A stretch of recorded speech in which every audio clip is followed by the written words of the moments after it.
జై శ్రీమన్నారాయణ. ఒక చెట్టుకి తీగ అల్లుకుంటే ఎంతో అందంగా ఉంటుంది. అలాగే భారతీయ సంప్రదాయంలో వివాహం అయ్యాక వరుడు అమ్మాయిని చిటికెన వేలితో పట్టుకొని తీసుకొని తన ఇంటికి ప్రేమగా వెళతాడు. జ్యోతిష్యంలో వరునికి అనుకూలమైన నక్షత్రాలను, అమ్మాయిల నక్షత్రాలను వివరిస్తుంది. దీనిని గుణమేళన చక్రం అంటారు. ఈ గుణమేళన చక్రంలో 18 నుంచి 36 వరకు ఉన్న గుణములు కలవారిని వివాహానికి యోగ్యతగా సూచిస్తుంది జ్యోతిష్యం. ఈ గుణమేళన చక్రంలో ఉత్తమమైన నక్షత్రాలు, మధ్యమమైన నక్షత్రాలు, వైరి నక్షత్రాలు ఉంటాయి.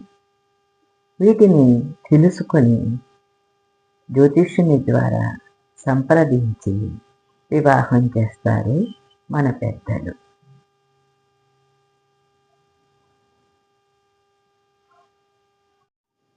మకర రాశిలో శ్రవణ నక్షత్రం ఉంటుంది. శ్రవణ నక్షత్రంలో 1.5 పాదం నుండి 4వ పాదం వరకు గల అబ్బాయిలకు అనుకూలమైన అమ్మాయిల నక్షత్రాలను పరిశీలించుదాం.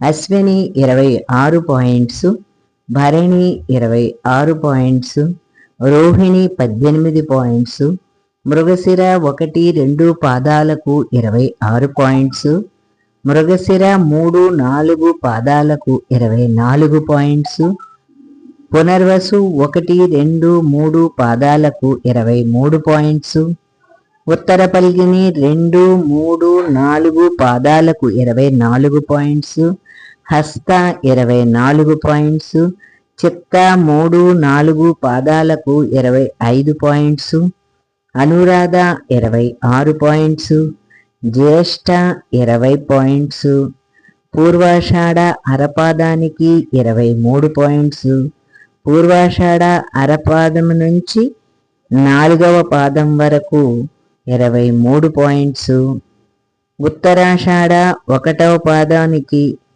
15 పాయింట్స్, ఉత్తరాషాఢ 2, 3, 4 పాదాలకు 25 పాయింట్స్, శ్రవణం 1.5 నుండి 27 పాయింట్స్, శ్రవణం 1.5 నుండి 4వ పాదం వరకు 28 పాయింట్స్. ఇందులో అబ్బాయి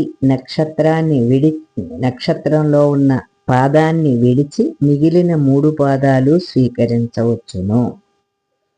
ధనిష్ట 1, 2 పాదాలకు 28 పాయింట్స్, ధనిష్ట 3, 4 పాదాలకు 19 పాయింట్స్, శతభిషం 18 పాయింట్స్, పూర్వభద్ర 1, 2, 3 పాదాలకు 24 పాయింట్స్, పూర్వభద్ర 4వ పాదం 29 పాయింట్స్, ఉత్తరాభద్ర 29 పాయింట్స్. శ్రవణ నక్షత్రానికి మధ్యమ నక్షత్రాలు లేవు. శ్రవణ నక్షత్రానికి వైరి నక్షత్రం ఆరుద్ర. ఆరుద్రకి ఎక్కువ పాయింట్స్ ఉన్నప్పటికీ స్వీకరింపరాదు. శ్రవణ నక్షత్రానికి వైరి నక్షత్రం ఆరుద్ర, దీనిని స్వీకరించరాదు. సర్వే జనా సుఖినో భవంతు. సుశీలారాణి రామానుజదాసి.